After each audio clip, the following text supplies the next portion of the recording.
Saudações cordiais, caríssimos alunos. Eu sou o professor Luciano Gomes, da Rede de Educação do Paulista, e agora estarei ministrando para vocês mais uma aula de Ciências da Natureza para a EJA, Educação de Jovens e Adultos, precisamente fase 1 e fase 2. Muito bem, professor, qual é o tema da nossa aula de hoje? É importante destacar que esta aula consiste na aula de número 5, cujo tema a ser abordado é Seres Vivos, parte 1. Muito bem. Professor, dentro desse tema, o que é que nós iremos ver na aula de hoje? Inicialmente, trarei aqui uma contextualização. Posteriormente, estarei socializando com vocês as principais características dos seres vivos. Por fim, iremos concluir com um breve desafio. Muito bem. Professor, dentro desse conteúdo, dentro dessa temática, quais são os objetivos do aprendizado? Então, espera-se que você, caríssimo aluno da EJA, após assistir a esta aula, espera-se que você seja capaz de definir ser vivo, ou seja, falar o que vem a ser um ser vivo. Além disso, espera-se que você, após assistir a esta aula, espera-se que você seja capaz de descrever, de pontuar as principais características exclusivas dos seres vivos. Muito bem.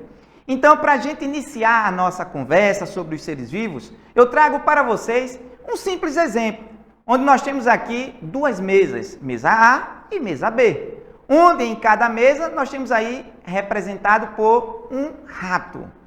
Vamos ao primeiro exemplo. Na mesa A, nós verificamos aqui uma fêmea, né? Onde ela acabou de se alimentar, alimentou seus filhotes, andou pela mesa, caiu da mesa e morreu.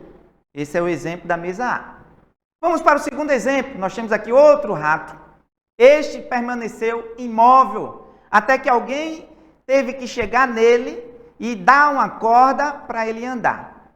Se eu perguntar para você, caríssimo aluno da EJA, qual dos dois exemplos consiste em um ser vivo, eu já adianto para vocês que instintivamente qualquer pessoa poderá identificar qual é um ser vivo, que é o rato, né, da mesa A. Mas, contudo, entretanto, nós sabemos que os seres vivos, eles apresentam características exclusivas que os diferenciam dos seres que não têm vida. Professor, explica para nós, por gentileza, quais são essas características exclusivas dos seres vivos? Então, na aula de hoje, iremos conhecer com detalhe e clareza as principais características dos seres vivos. Ok? Antes, é importante eu falar para vocês o que vem a ser um ser vivo. Ser vivo é tudo aquilo que tem vida. Repete, professor, por gentileza. Ser vivo é tudo aquilo que tem vida. É importante também ressaltar que quando nós estivermos falando sobre ser vivo, nós devemos fazer referência a 3 grandes grupos de seres vivos. Professor, quais são os 3 grandes grupos de seres vivos? Nós já sabemos, professor, que ser vivo é aquilo que tem vida. E quando nós falamos de ser vivo, quais são os 3 grandes grupos de seres vivos? Então, destaca-se por oportuno os animais, os vegetais e os micro-organismos. Quando eu falo ser vivo animal, eu estou fazendo ênfase aos animais irracionais, assim como os animais racionais, onde nós estamos presentes. Quando eu falo vegetais, são as plantas, desde as plantas aquáticas às plantas terrestres. Ô, professor, e quando faz ênfase aos micro-organismos? O que vem a ser micro-organismo? Micro-organismo são um tipo de seres vivos que são muito pequenos, são visíveis apenas através do uso de um aparelho chamado microscópio. Por isso dá-se o nome de micro-organismo. Então, ao falar de ser vivo, estamos nos referindo aos animais, aos vegetais e aos micro-organismos, ok? Muito bem, professor. Então, professor, cita para nós quais são as características que formam aí os seres vivos. Quais são as características que somente os seres vivos possuem? Destaca-se o metabolismo. Somente os seres vivos apresentam atividade metabólica. Ô, professor, eu estou ficando nervoso, professor. O que é metabolismo? Calma, nós vamos chegar lá para entender o que vem a ser metabolismo, ok? Outra característica exclusiva dos seres vivos é a organização celular, ou seja, somente os seres vivos têm um corpo formado por células, seja animal vegetal ou micro-organismo. Outra característica dos seres vivos é o crescimento. Somente os seres vivos têm a capacidade de crescer. Outra característica é a reprodução, seguida da evolução e adaptação.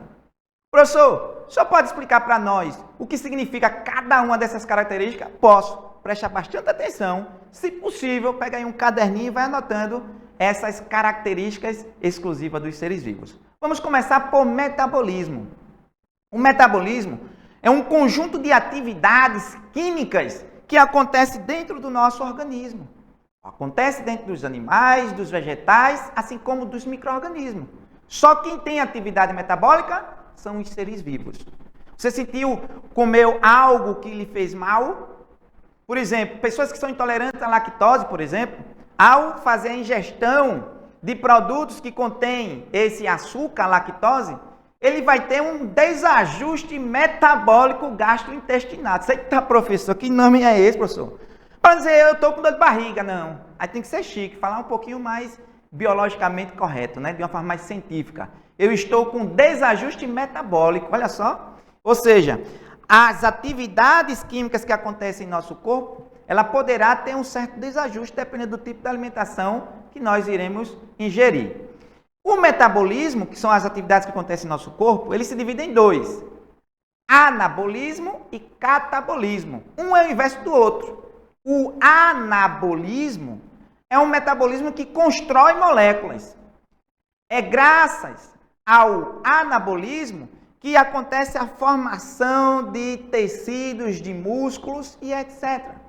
Por isso que às vezes nós ouvimos um termo chamado de anabolizante. Quem já ouviu falar? Pessoas que praticam aí atividades físicas, né? Dizer, ó, fulano tá bombado, está tomando anabolizante, né? Ou seja, vem de anabolismo. São substâncias que contribuem para esse metabolismo construtivo, para construir tecidos e músculos. Assim como nós temos também outro exemplo de catabolismo, nós temos aí outro exemplo de metabolismo, nós temos o catabolismo. É o inverso, esse quebra moléculas. Nesse processo catabólico, a liberação de calor. Enquanto o anabolismo absorve calor, o catabolismo libera calor. Por exemplo, no processo de sudorese. O professor, o que é a sudorese? Quando você está suando, né? É um processo catabólico, você está liberando calor, ok? Então, você está perto de alguém em um ambiente um pouco com a temperatura elevada, você pode chegar e falar assim, mas eu estou com calor. Não, eu estou em sudorese ou estou passando por processos catabólicos, né? Fica mais chique, mais interessante. Então, só quem tem metabolismo são os seres vivos. Professor, esse laser, esse apontador, esse passador de slide, tem metabolismo? Não. Não é um ser vivo, logo não tem metabolismo. Professor, pode citar para nós outra característica exclusiva dos seres vivos? Posso. Professor, que característica é essa? Organização celular. Somente os seres vivos têm o corpo formado por células. Todos os seres vivos, seja ele animal, vegetal ou micro-organismo, têm a sua estrutura formada por célula. Protozoários, bactérias, todos, com exceção dos vírus. Ô professor, vírus são seres vivos? São. Porém, são seres vivos acelulares, ou seja, não tem célula. Então, os vírus são seres vivos que não têm essa característica, formado por célula.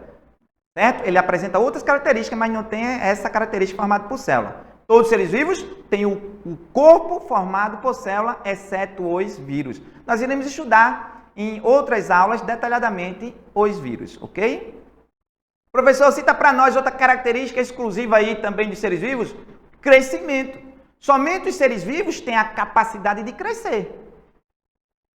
Para o ser vivo ele crescer, essa característica ela está relacionada a alguns fatores, como por exemplo genética, né?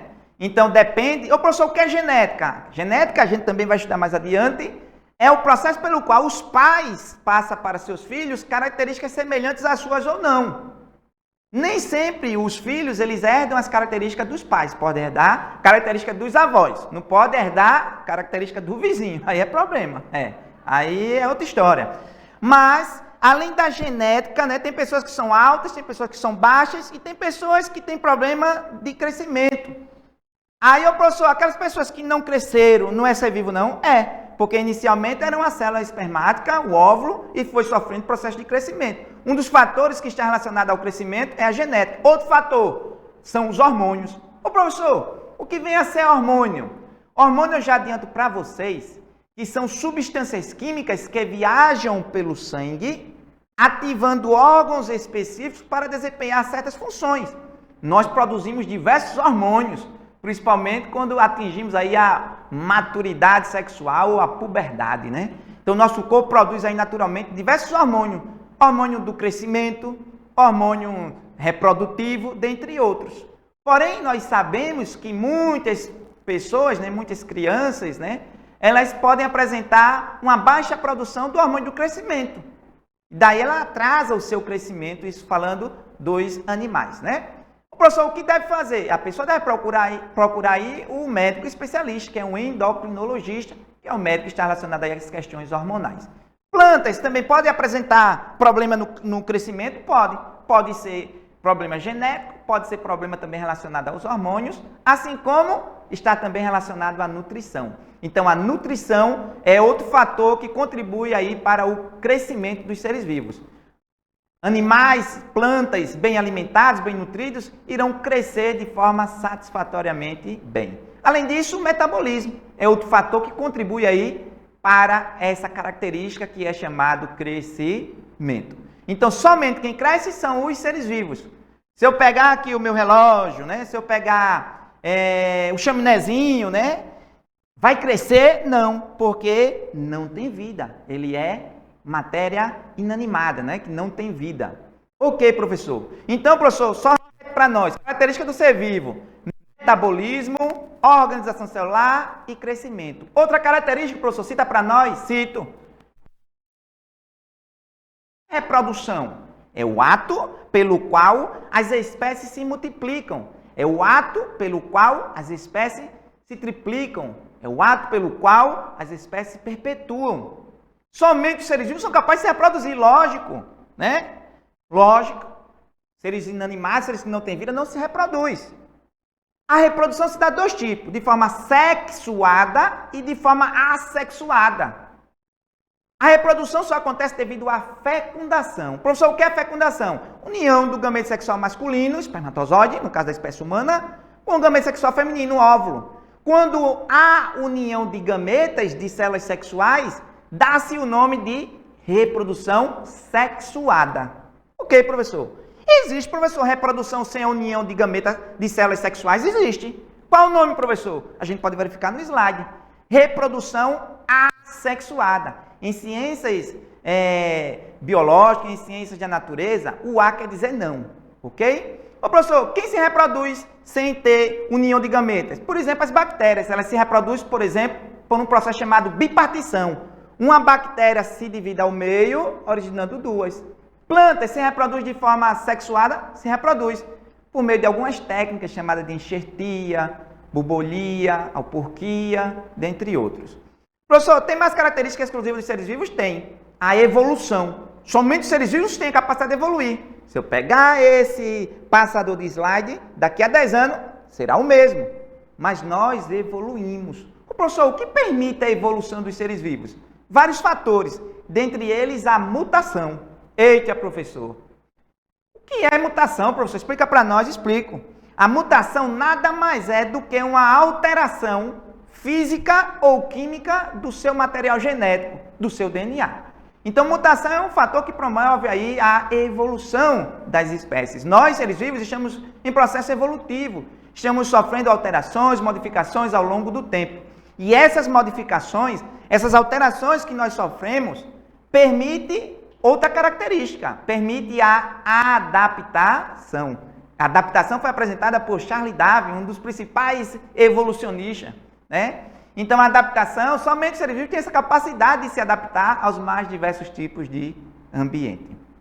Com isso, a gente conclui essas principais características aí que formam os seres vivos. Muito bem, professor. Pode revisar para nós antes mesmo da gente lidar com esse desafio? Posso. Então, na aula de hoje, nós vimos conceito de ser vivo e as principais características dos seres vivos. Professor, repete para nós, por gentileza, o que é um ser vivo. É tudo que tem vida. Ao falar de ser vivo, eu estou me referindo aos animais, aos vegetais e aos micro-organismos.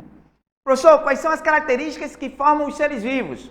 As principais características que formam os seres vivos são metabolismo, que são as atividades químicas que acontecem dentro dos seres vivos, organização celular. Somente os seres vivos têm um corpo formado por célula. Outra característica é o crescimento. Somente os seres vivos são capazes de crescer. Outra característica é a reprodução. Somente os seres vivos, em condições naturais, eles são capazes de se multiplicarem. Outra característica foi a evolução, que acontece devido a vários fatores, dentre eles eu citei a mutação. E por fim nós vimos a última característica exclusiva dos seres vivos, que é a adaptação. Muito bem, professor. Lê para nós, por gentileza, professor, o desafio e deixa para que nós possamos responder junto com o nosso professor, junto com a nossa professora, e em seguida a gente enviar a resposta para socializar com você. Então, fazendo a leitura aqui do enunciado da questão, bastante simples, a questão diz o seguinte: para ser considerado ser vivo, precisa apresentar todas as características abaixo? Justifique a sua resposta. Ou seja, para ser um ser vivo, será que tem que ter todas as características? Ou se apresentar pelo menos uma delas, já pode ser considerado ser vivo? Então, reflitam com calma, discutam, com o seu professor, com a sua professora e respondam de forma correta. No mais, eu gostaria, antes de concluir essa aula, deixar uma frase que ela é bastante interessante, e essa frase é de Leonardo da Vinci, que diz o seguinte: aprender, estudar, é a única coisa que minha mente nunca se cansa, nunca tem medo e nunca se arrepende. No mais, valeu pessoal, por hoje é só.